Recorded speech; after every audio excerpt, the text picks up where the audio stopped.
The knock on the door wasn't aggressive. It wasn't the pounding of a fist or the urgent ring of a doorbell in the middle of the night. It was 3 short. Polite raps. It was 7 p.m. on a Tuesday. I was in the kitchen, scraping leftover lasagna into a Tupperware container. My wife, Sarah, was in the living room helping our 6-year-old daughter, Lily, with a puzzle. The house smelled like garlic and rain. It had been pouring all afternoon in Seattle. "I'll get it," I called out. Wiping my hands on a dish towel, I walked to the front door, expecting maybe a neighbor returning a package or a delivery driver who was working late. I opened the door to find a stranger. He was a young guy, maybe 25, wearing a windbreaker that was dripping wet. He held a large manila envelope in a plastic bag to keep it dry. "Are you Liam Carter?" he asked. His voice was flat.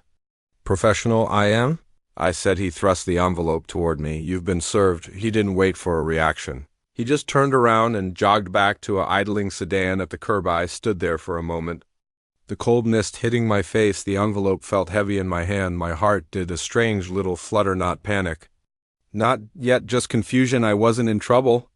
I paid my taxes. I didn't have any speeding tickets. I closed the door and walked back into the light of the hallway. I ripped the plastic off and opened the clasp. I pulled out a thick stack of papers. The first page was heavy. Legal stock at the top in bold black letters. Superior Court of Washington Plaintiffs, Robert Carter and Brenda Carter defendant. Liam Carter. My breath hitched. Robert and Brenda, my parents. My eyes scanned down the page, skipping over the legal jargon, looking for the meaning. Words jumped out at me like physical blows. Breach of contract, constructive trust, misappropriation of family assets, seeking transfer of titles for 7 residential properties. I felt the blood drain from my face. My knees actually buckled, and I had to lean against the wall. "Liam?" Sarah's voice came from the living room. "Who was it?" I couldn't speak. I stared at the paper. My parents, the people who hadn't called me on my birthday for the last 3 years, the people who called my career a joke, were suing me. They weren't just suing me for money. They were suing me for everything I had ever built. They wanted my houses, all 7 of them. To understand why this paper felt like a knife in my back, you have to understand where I came from. I grew up in a house where appearance was everything. My father, Robert, was a salesman who always drove a brand new car, even if we were eating mac and cheese 5 nights a week because the credit cards were maxed out. My mother, Brenda, was a socialite in a town too small for socialites. She cared more about what the neighbors thought of her curtains than she did about my grades. I wasn't the favorite. That title belonged to my older brother. Todd was the football star. Todd was the charismatic one. Todd was the one who got the new clothes, the tutoring, the bailouts when he got into trouble. Me, I was Liam, the quiet one, the nerd, the one who liked to take apart radios to see how they worked. When I was 18, I told my parents I wanted to go to college to study engineering. My dad laughed. He was sitting in his recliner, a scotch in his hand. "College is expensive, Liam. We're putting everything into Todd's flight school. He's going to be a pilot, big money." "But I got into state," I said, my voice trembling. "I just need help with the first semester, then I'll work." "No can do, kid," my mom chimed in from the kitchen. "You're 8 and figure it out. That's how the real world works." So I didn't go to college right away. I went to work. I got a job in construction. I hauled lumber. I mixed cement. I crawled into crawl spaces filled with spiders and rot. I learned how a house was built from the bones out while Todd was flunking out of flight school and partying on my parents' dime. I was saving every penny. I lived in a basement apartment that smelled like mold. I drove a car that had to be push-started by the time I was 22. I had saved enough for a down payment on a foreclosure. It was a wreck. The roof had a hole in it, and raccoons were living in the attic. My parents came to see it once. My mother wouldn't even step inside. "My God, Liam," she said, wrinkling her nose, "you live like an animal. It's embarrassing. Don't tell anyone we're related to this place. It's an investment." "Mom," I said, wiping drywall dust off my forehead, "I'm going to fix it and rent it out." "Dream on," my dad scoffed. "You're playing landlord. You'll be bankrupt in a year." They left after 5 minutes. They didn't offer to help paint. They didn't bring a housewarming gift. They just left me in the dust. It took me 6 months to fix that house I worked my construction job during. the day and renovated the house at night. I slept on a mattress on the floor, but I finished it and I rented it out the rent. Covered the mortgage and gave me an extra $300. A month I didn't spend that money. I saved it 2 years later. I bought another dump. I met Sarah around the time I bought house number 3. She was the first person who didn't look at my calloused hands and dirty work boots with disgust. She saw the vision. She grabbed a paintbrush and helped me on weekends. You're building an empire. Liam, she whispered to me one night as we sat on the roof of house number 4, watching the sunset, I'm just trying to be free. I told her, I never want to depend on anyone. I never want to be like them. Fast forward 15 years, I own 7 properties, 7 single-family homes in up-and-coming neighborhoods. They aren't mansions, but they are clean, safe, and profitable. They are my retirement. They are Lily's college fund. They represent sweat, blood, and years of missing out on parties and vacations. My parents, on the other hand, went the opposite direction. Todd never became a pilot. He bounced from job to job, living in my parents' basement until he was 35. My parents kept refinancing their house to pay for their lifestyle, the cars, the cruises, the appearances. Then, the market turned about 6 months before the lawsuit.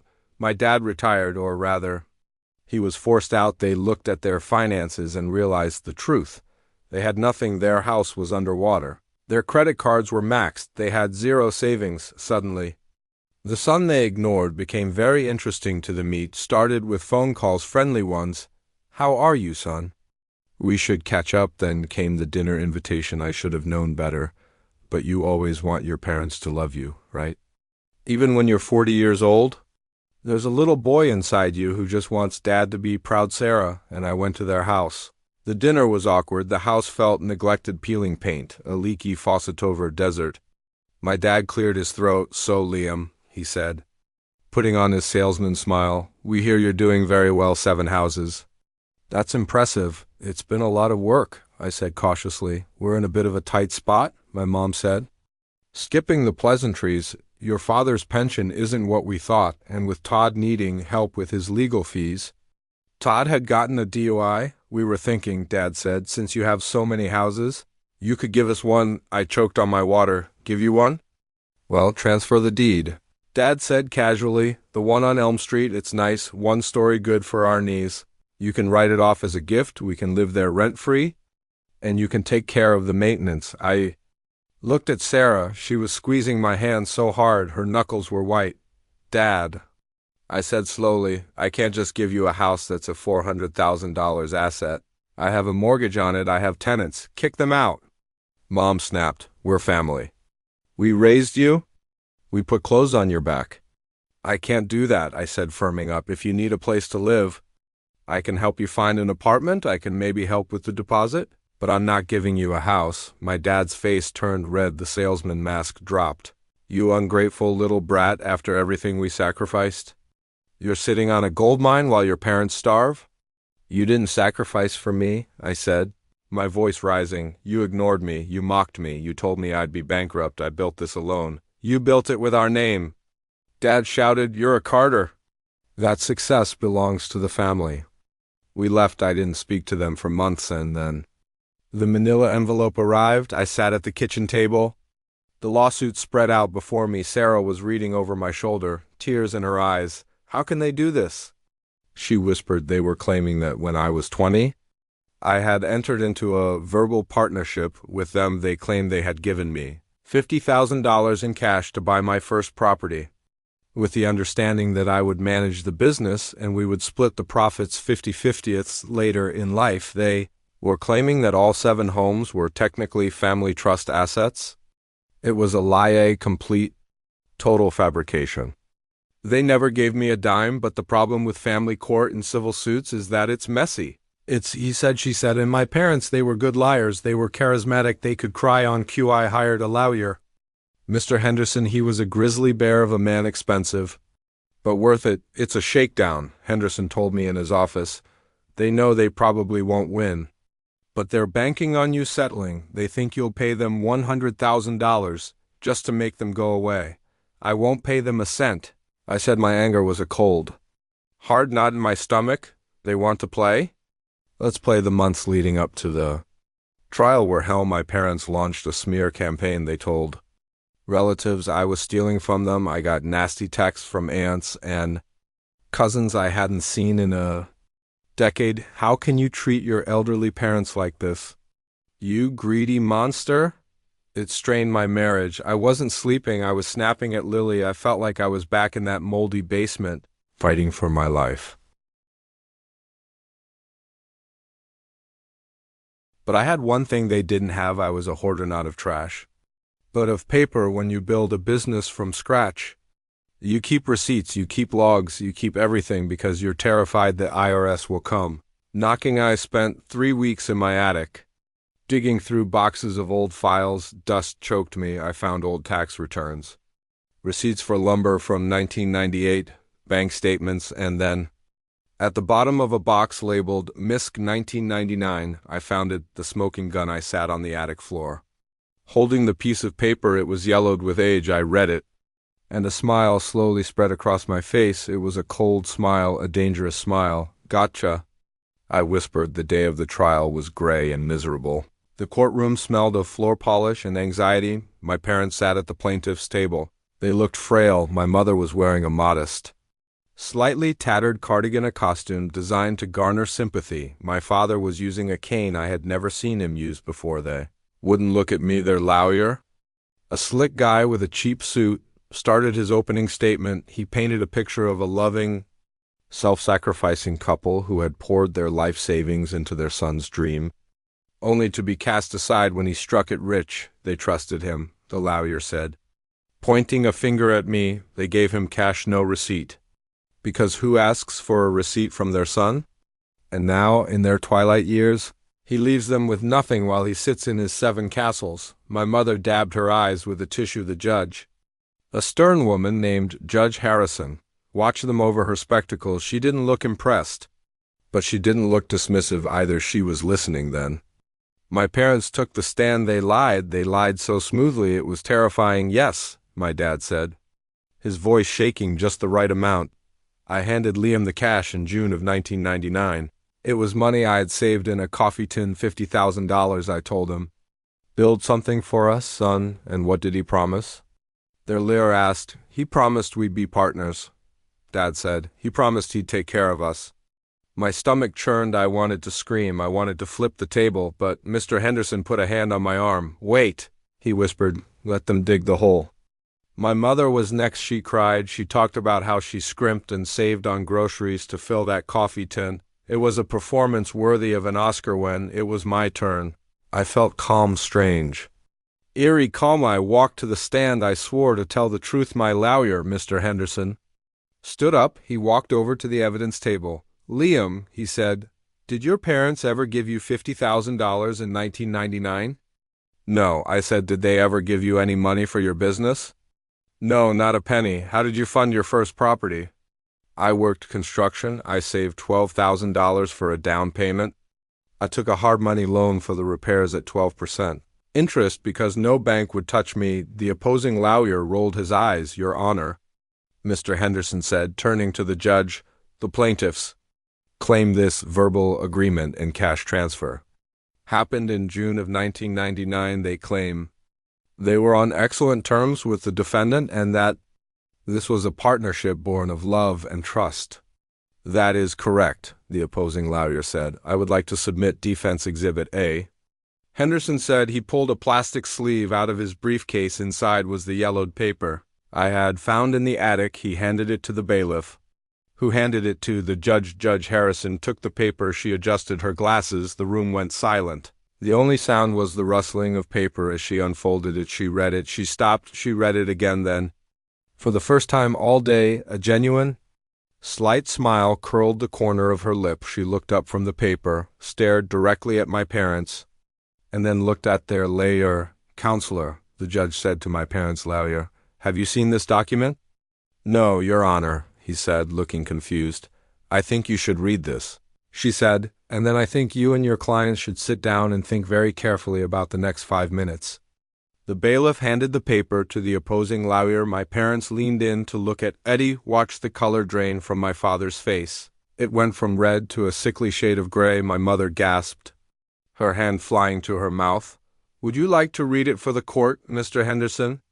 The judge asked. "I would, Your Honor," my lawyer said. He picked up a copy. "This is a letter," Henderson began, his voice projecting to the back of the room, dated July 14th, 1999.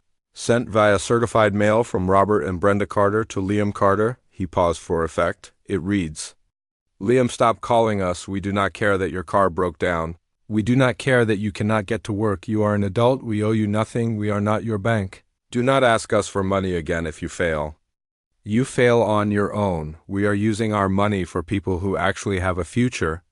Like your brother, if you contact us asking for financial help again, we will change our number. Signed, Dad and Mom." The silence in the courtroom was heavy. It was suffocating. Henderson lowered the paper. "So," he said, turning to my parents, who were now shrinking into their chairs, "in June, you supposedly gave him $50,000 in cash with a hug and a handshake, but 3 weeks later, in July, you sent a certified letter threatening to change your number because he asked for, let me check the notes, $200 for a radiator repair." My father tried to stammer something, that was tough love, tough love. The judge interrupted. Her voice was like ice. "Mr. Carter, this letter contradicts your entire testimony. You claimed a loving partnership. This letter documents hostility, estrangement, and a specific refusal to provide financial aid during the exact time period you claim to have funded his business." She leaned forward. "Furthermore," the judge continued, "you claimed you gave him $50,000 cash. I see here in the financial discovery provided by the defense that in 1999, you two declared bankruptcy." My parents froze. They had hoped that wouldn't come up. "So," the judge said, taking off her glasses, "you claim to have $50,000 in a coffee can while telling a federal bankruptcy court you had zero assets? That sounds like bankruptcy fraud, or it sounds like perjury in my courtroom today. Which one is it?" My father didn't speak. He just slumped. He looked old, not the fake. "Frailty old but truly defeated. I've heard enough." Judge Harrison said. She slammed the file shut. "The plaintiff's claims are dismissed with prejudice. Furthermore, I am ordering the plaintiffs to pay the defendant's legal fees in full." She looked at my parents one last time. "You should be ashamed," she said. "You didn't plant the seeds, but you tried to steal the harvest." Case closed. We walked out of the courtroom into the hallway. My parents were standing there, arguing with their lawyer, who looked like he wanted to strangle them when they saw me. My mother stopped crying. The act was over. Her eyes narrowed into slits. "Are you happy?" she hissed. "You ruined us. We have nowhere to go." I looked at them. I looked at the people who gave me life. But nothing else. I thought about the cold nights sleeping on the floor. I thought about the years of ridicule. "I didn't ruin you," I said calmly. "You did this to yourselves. We're your parents." Dad shouted, "You owe us." I stepped closer, invading his space for the first time in my life. "I owe you exactly what you gave me." I said, "Nothing." I turned to Sarah. "Let's go home." We walked toward the exit behind me. I heard my father shouting, calling me names, making threats, but his voice sounded small. It sounded like a ghost. We got into the car. The rain had stopped. The sun was breaking through the clouds, reflecting off the wet pavement. Sarah reached over and grabbed my hand. "It's over." "Yeah," I said, taking a deep breath. "It's finally over. It's been 2 years since the trial. My parents ended up filing for bankruptcy again. They moved into a small, state-subsidized apartment 2 towns over. I hear from relatives that they still tell stories about how I stole their fortune. But fewer and fewer people listen to them these days. I haven't spoken to them since that day in the hallway. Sometimes I feel a pang of guilt. It's hard to cut off your family. Society tells you that blood is thicker than water, that you have to forgive everything because it's family. But I learned a hard lesson. Family isn't about whose DNA you share. It's about who stands beside you when the roof is leaking and you're eating ramen noodles. It's about who believes in you when you have nothing. Sarah is my family. Lily is my family. The 7 homes, I still have them. They aren't just buildings to me. They are monuments to my freedom. And that yellowed letter, I framed ID, hung it in my home office, right above my desk. It's not there to make me angry. It's there to remind me of where I came from and exactly what it costs to get here. Boundaries aren't walls, they're bridges to self-respect, and sometimes the most loving thing you can do for yourself is to say no. If you enjoyed this story, please hit the like button and subscribe. Let me know in the comments. Do you think I should have helped my parents? Or did they get what they deserved?